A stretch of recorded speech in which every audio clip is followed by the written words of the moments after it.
Assalamualaikum warahmatullahi wabarakatuh. Selamat pagi para pejuang cuan. Gimana kabar kalian di pagi hari ini?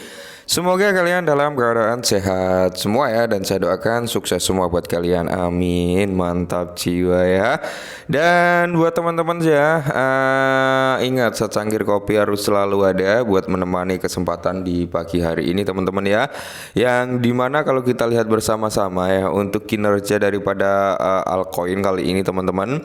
Untuk Bitcoin cenderung mengalami koreksi sebesar 0,56% teman-teman ya. Dia berada di titik harga 57.000 something ya. Sedangkan kinerja daripada altcoin ya bisa kalian lihat sendirilah ya di layar kaca teman-teman semua. Seperti Solana ini koreksi, BNB, XRP, Toncoin ini mencoba untuk recover kembali teman-teman ya.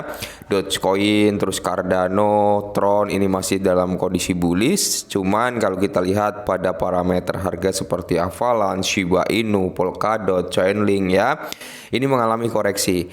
Ya kalau kita persentasekan sebenarnya dari segi harga ya, di sini masih sekitar 85%-an ya dalam kondisi bullish. Cuman ya memang ada beberapa poin penting yang teman-teman harus ketahui teman-teman ya. Nah, yaitu tentang pergerakan dari Bitcoin, teman-teman ya, yang perlu kalian ketahui, yang dimana menurut data daripada Bitcoin ya, ini mengalami penurunan teman-teman ya terbesar ya sebesar 26% nih ya dari all time high siklus kali ini teman-teman ya.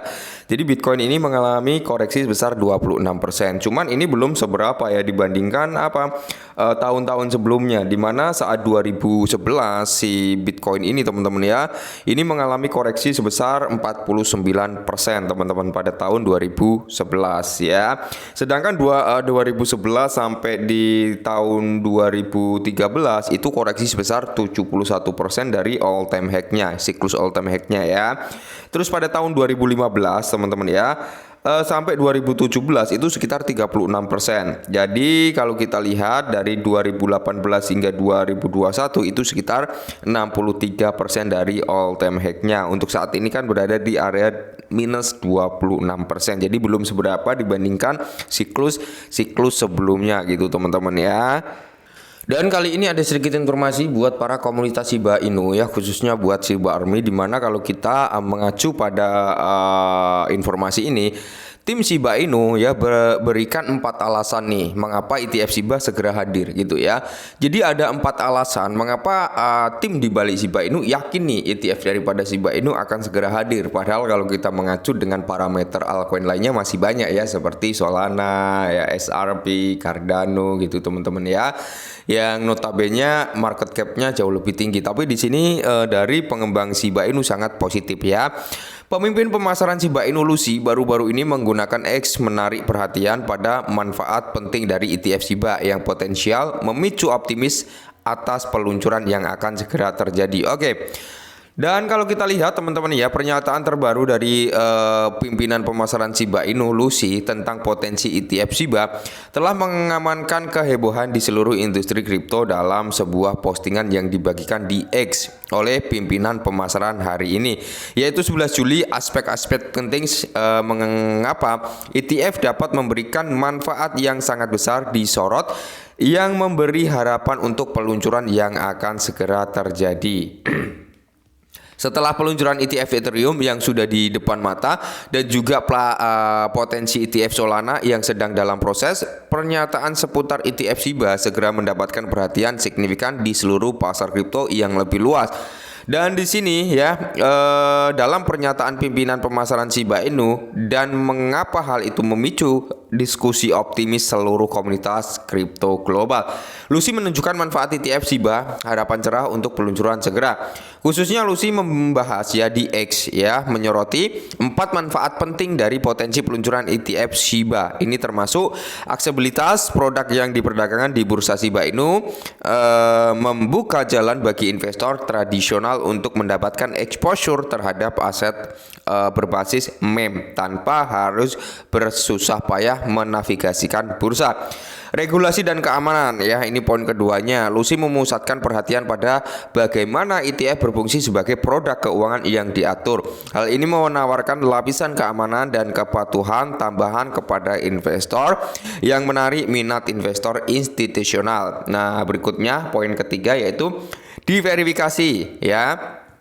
Jadi ETF dapat mencangkup sekeranjang aset terkait sehingga mengurangi resiko melalui diverifikasi imbuslusi. Yang keempat adalah meningkatkan permintaan teman-teman ya. Seperti yang terlihat sebelumnya dengan peluncuran ETF Bitcoin, pencatatan ETF aset digital secara signifikan meningkat permintaan di likuiditasnya ya. Pada saat yang sama pencatatan Shiba dalam ETF dapat meningkatkan permintaan dan likuiditas yang berpotensi meningkatkan nilainya. Itu kata si Lucy ya teman-teman ya. Sementara itu faktor-faktor memicu optimis terhadap ETF Shiba yang akan segera hadir. Pemimpin pemasaran juga menyoroti potensi kemunduran yang mungkin dialami oleh Shiba Inu dalam usaha DeFi-nya ya.